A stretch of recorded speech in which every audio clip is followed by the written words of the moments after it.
Well, when I interviewed Mob James, I mean, he said from his point of view that at one point, Suge felt like he couldn't control all the various street guys, and he started to. When he talking, that's a little earlier. Okay. Yeah. Right. So, but before that, he said that Suge started to get guys to turn against each other. Death Row was fighting. The homies is clashing at each other like this now. Because they were fighting over money. Over the shit that Suge was saying and doing. Yeah. Let's say not just the money now.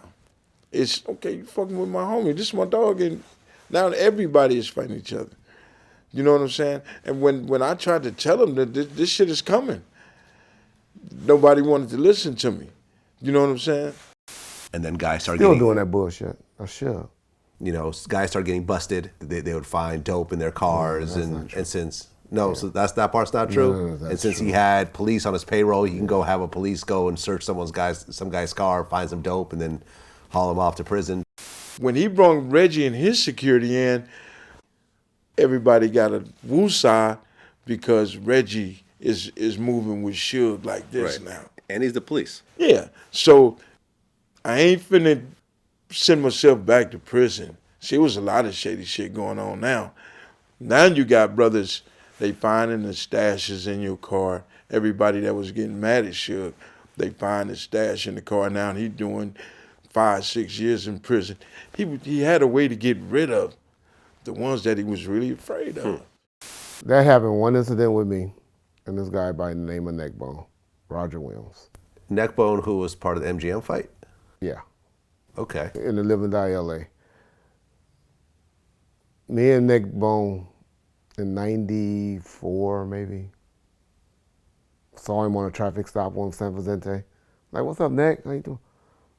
But y'all don't know, as law enforcement, Nick, a good street cop know when somebody dirty. And I look at him, I'm like, oh, this nigga dirty, what's up? And I'm working for Death Row, just doing video shoots and stuff like that, but not really working, but I'm still, doing my job. You're still Compton PD? I'm still Compton. Okay. Ordered Neckbone out the car, out of his car, because we like side by side. He gets out of the car, we get in one of the biggest fights ever. I mean, Neckbone and I end up like that. And fist fights? Big fight, yeah. You and Neckbone? Me and Neckbone and my partner. Aha. And you guys are in uniform and everything? Full police uniform and everything. He had a bunch of cocaine in his pocket. He goes to jail. It's the only time I've ever arrested anyone from over there in the hood that was associated with Death Row. The only incident. So there's another time with a guy named Zeke, we call Glencoe Zeke, that had a gun on him and stuff like that, but nobody know who he is. And they never even heard of him. But other than that, I never really arrested any. I arrested some guys for robberies on the tape and stuff like that. But that's the only guy that we know of associated with Death Row that ever got arrested. Well, I mean, according to Mob James, at the end of the day, all these guys that worked for Death Row, who put in work, who beat people up, who intimidated people, who shook people down, who did everything that Suge wanted them to do, all walked away with nothing.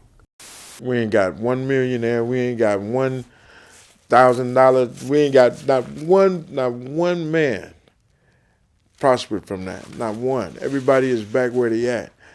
And when I say that, a lot of people get me twisted and saying that I'm bitching about what we got paid or where we at.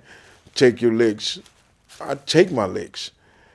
I'm the first one to admit that if I can do this again, I'd get paid. And everybody else would be getting paid. But everybody knew what the outcome of this was going to be pretty much, because when Suge went to jail, Suge took back everything. He didn't want nobody to drive. He didn't want nobody to live. So all the cars were basically leased under Death Row? Yeah. And then when he went to jail, he took everyone's cars Park back? them. That's correct. Suge as well. And Suge as well. Yeah. I didn't even think about it that way. Yeah. I mean, you kind of put a full circle there. Dr. Dre was the only one that really walked away. And Snoop's still a household name. Yeah, that's true. Snoop's still a household name. And Dre. Snoop and Dre. Yeah.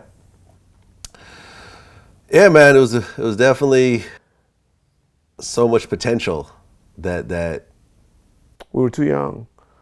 Had too much money. Too young. Money and power. We were too young.